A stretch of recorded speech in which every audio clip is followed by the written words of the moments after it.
My wife and I gave each other hall passes for our 10-year anniversary. Needless to say, things have gone bad.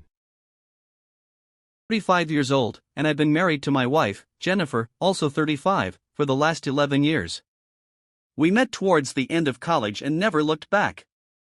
We dated for a year, had a 4-week engagement, and then got married. Our marriage has been pretty spectacular. It's not perfect, no one's is. We have our arguments, and sometimes things get heated, but after being together for 12 years, we're better at this marriage thing than ever before. Over the years, we've gone on many adventures and have saved quite a bit.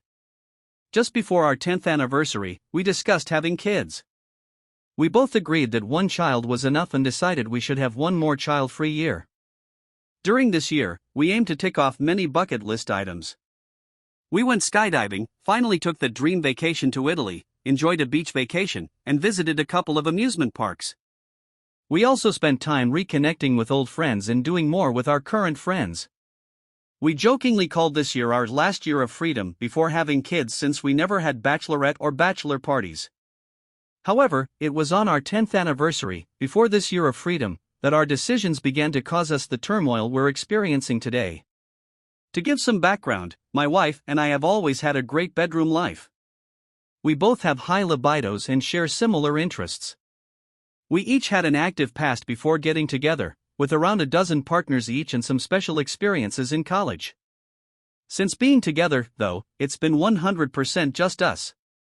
For our 10th anniversary, we planned a big day of activities, culminating in a fancy dinner and a suite at a nearby hotel. During dinner, Jennifer started asking me questions to reminisce about our years together.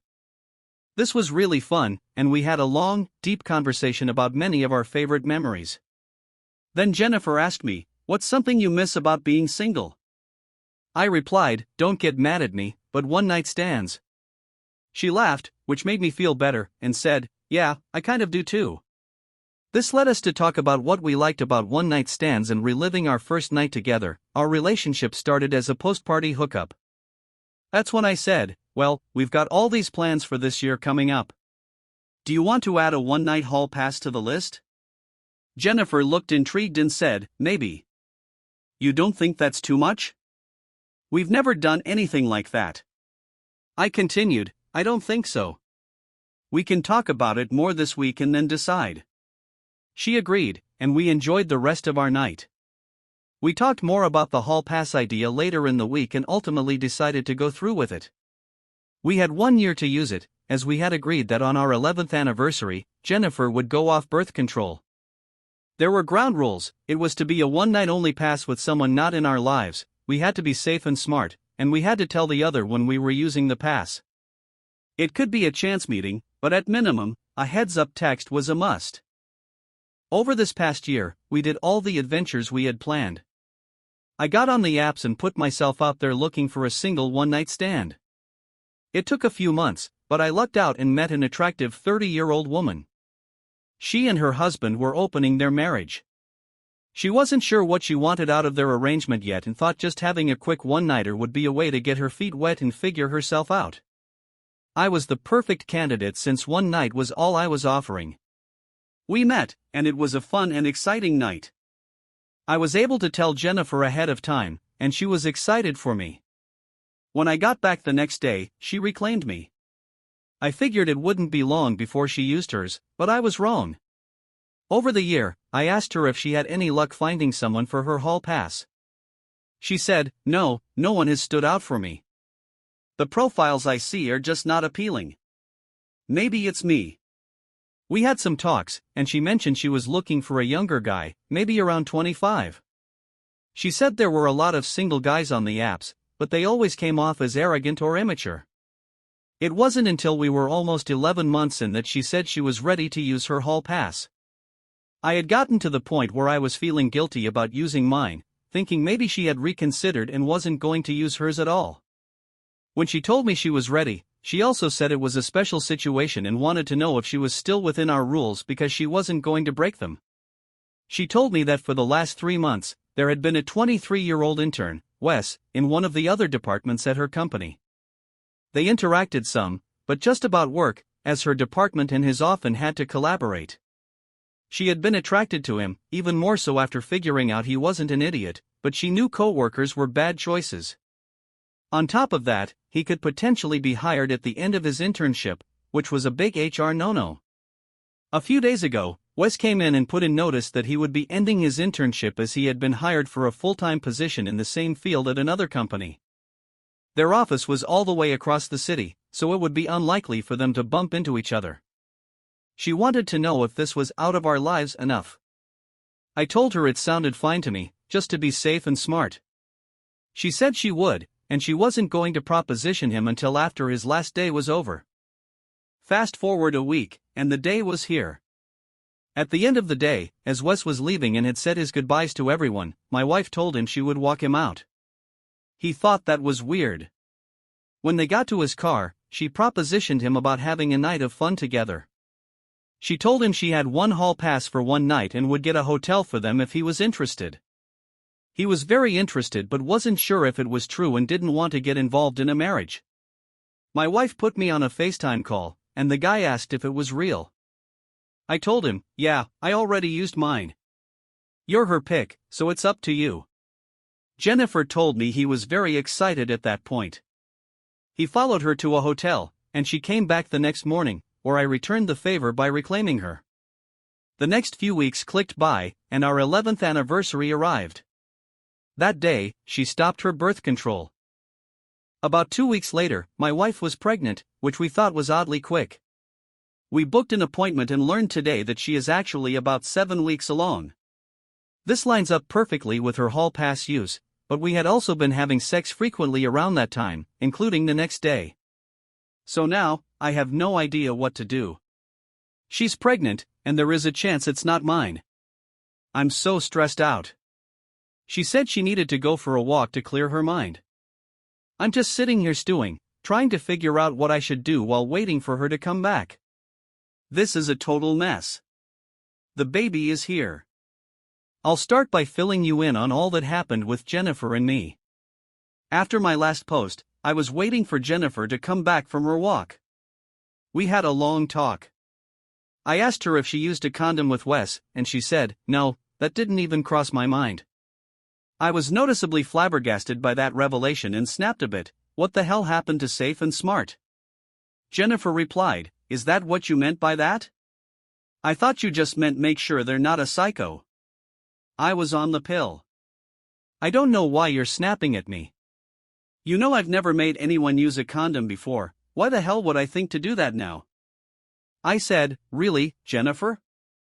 I don't know, maybe because you're not 21 anymore and I thought you'd want to not get an STD. Jennifer started to tear up. I didn't want anything like this to happen. I'm sorry. I really just didn't think about it.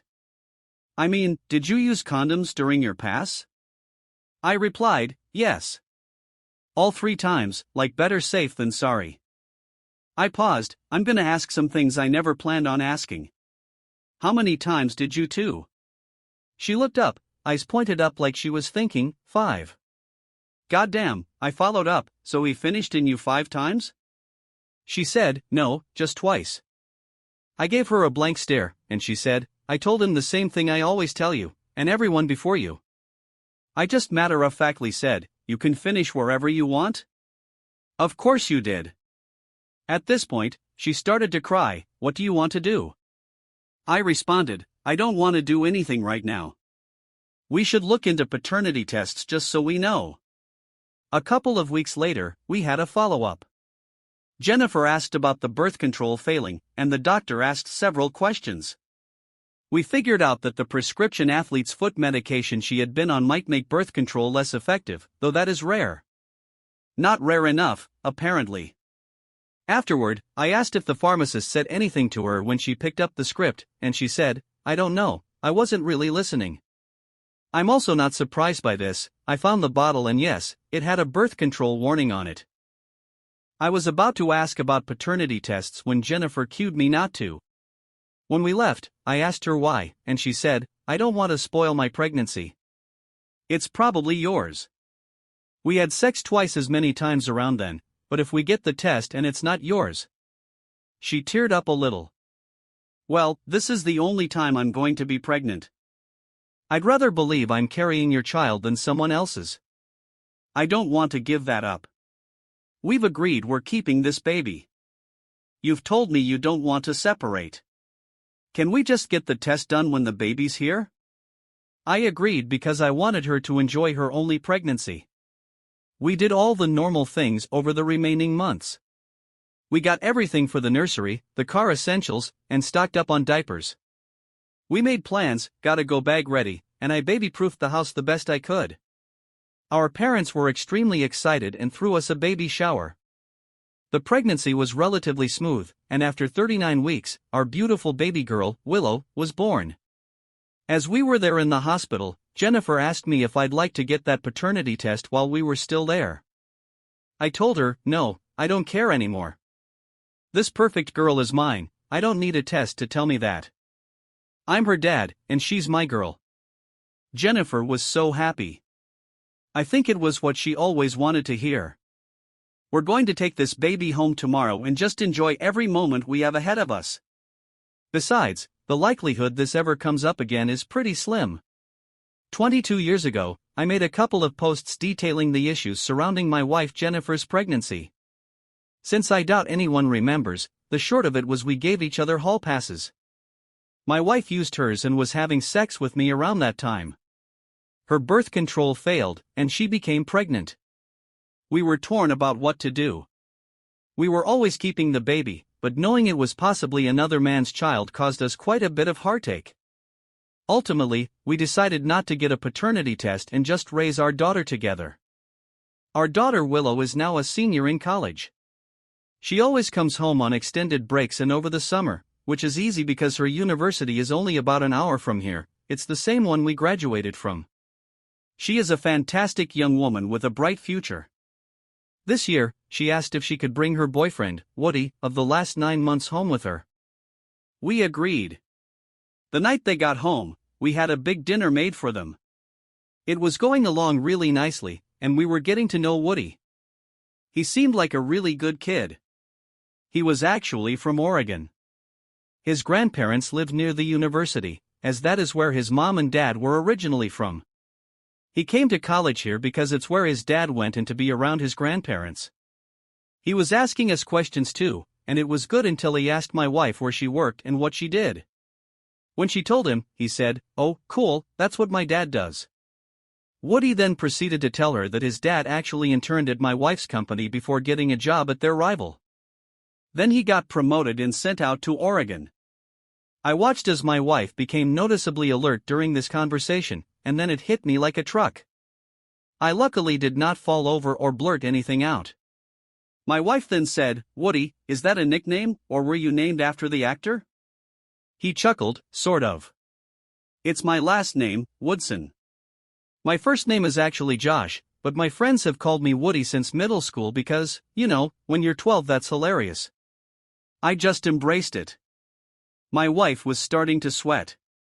And can I ask, what was your dad's name? Maybe I remember him. Woody said, Wesley Woodson. Most people call him Wes, though. I wanted to pass out. But we played it cool. Willow did ask if something was wrong, but we said no and changed the subject. They wanted to play Mario Party 30 with us, so we did. Afterwards, they headed off to Willow's room, and we sprinted into ours. "What the fuck?" I exclaimed. Jennifer responded, I know, what are the odds of that? Of all the people in the world she could meet and fall for, oh my god, she might be fucking her brother." I refused to pull my head from the sand. "Are you sure? They might not be doing that yet." My wife looked at me and said, "Seriously?" She tells me everything. I normally shelter you from this because you can't handle it, but we're gonna have to grow up to get through this. She's just like we were in college. They've been doing it since the first date. He's far from her first. I need you to quickly come to terms with this. I actively pretended I didn't hear anything she said. My head was going back in the sand when this was over. We realized we couldn't just demand she break up with him. She would absolutely question that. Also, we knew she really liked him, maybe even loved him. She's getting towards the end of college, and that's when life decisions get made. We couldn't just sit here and hope the relationship runs its course. Now, we had to make decisions. We realized we needed to get that paternity test, which would also raise questions. So, we had to talk to Willow and tell her the reality of the situation, because she is a strong-willed person and isn't going to just go along with anything without answers. We talked her into sending Woody to his grandparents a half-day early. It was an awkward day and a half for us, but we did our best not to let them notice. Then, we told her the whole deal, as discreetly and non-traumatizing as possible, about the hall passes, Wes, and our decision not to get a paternity test. Willow looked like she wanted to throw up. She was so mad and disgusted. I can't blame her. All in one moment, she found out she may not know her biological father and that she may be in a sexual relationship with her half-brother. We got the test done and are now waiting the 5 or so days to get the results back. Willow is faking an illness to avoid visiting Woody and keeping him from coming back here. They are still talking, but she seems sad. Her somber tone is helping with the sick ruse. She is just hoping that the tests come back with me as her father. I'll update when they get here and everything is settled. I feel so terrible about everything that has happened. It's been a month, and I think the dust is finally starting to settle. I'll get right to the million-dollar question. Willow is not my biological daughter. She took it really hard. Not just that I wasn't her father, but also because this meant she was in a relationship with her half-brother. It was a devastating discovery. We invited Woody back over. He got really nervous when he saw that Willow was crying. That is when we told him the story about Jennifer and Wes. How we never got it tested, and it was a 1 in a billion chance that he and Willow found each other. He was distraught, got angry, and stormed out. He came back later on with his dad, Wes, on the phone. We talked, and I revealed that my daughter was biologically his. He remembered my wife and his night with her. He couldn't believe it. He said he would get on the first flight here. In the meantime, Willow was not accepting of this and wanted proof that they were brother and sister, saying, "This test just says you're not my father, not that his dad is mine." How do you know Mom didn't cheat? I volunteered to get them DNA tested. I knew what it was going to say, but if it gave her a few days of hope, I was willing. Woody agreed, and we got the test sent that day. His parents arrived the next day. We showed them the results stating Willow was not mine. We also told them we tested the two youths to see if they were brother and sister. Woody's mom was upset we got him tested without their permission and felt like we were taking too many liberties with her family. She said, "You already dropped a bomb that my husband has a secret child, and now you're just doing what you want with our son." I understood where she was coming from. We were definitely disrupting their peace. Wes and Willow took a paternity test that day and got it in the mail. The Woodsons went to stay with their family. We stayed home and tried to work through everything as a family. We made an individual counseling appointment for Willow and a family therapy appointment for all of us. It was a tough few days. When we got the results back from Willow and Woody's test, we called the Woodsons. They had just received the paternity test and were going to come over and open it with us. They arrived, and I opened the DNA test. Willow and Woody were not siblings. There was a sigh of relief amongst everyone there. I looked at my wife, my mind was racing. She had the most confused look on her face, which gave my rising anger pause. I was not prepared for what happened next. Wes opened his results, and they confirmed he was the father of Willow. He said, "This doesn't make sense. How can I be her father and them not be siblings?" I understood right away. As the wheel turned in his mind, I could see obvious pain in his eyes. He turned to his wife, who had a defensive and angry look. She began going off about the tests being wrong, how this was all some trick, that we wanted something from them, and that we were scammers. Her rambling confirmed everything. In the weeks since, Willow and Woody have broken up but are remaining friends. Those two have been through way too much in way too short of a time. They are supporting each other through all of this. She has informed me that Wes has dug deep into their entire lives. He has uncovered some truly horrible and undeserved truths. His wife has been cheating and having affairs since they were engaged. Woody's younger brother, who is 14, is also the product of infidelity and has a different father than Woody. To really twist the knife, he found her Reddit account, where she was highly active in /adultery. Lots of posts and comments by her celebrated her affairs and all the ways she pulled them off, talking about how great Wes is, and that she's just a cake eater out living life to the fullest. He has already begun the divorce process, and the prenup his parents forced him to get is going to be a lifesaver. Wes called me today and asked about forming a relationship with Willow. He has a lot of mixed feelings about it all, especially being in the dark for over 20 years, but says he understands. I told him it would be her decision. We are still doing family therapy and working through all of this for Willow. She's holding up pretty well, though. I don't know where we all go from here, I guess only time will tell.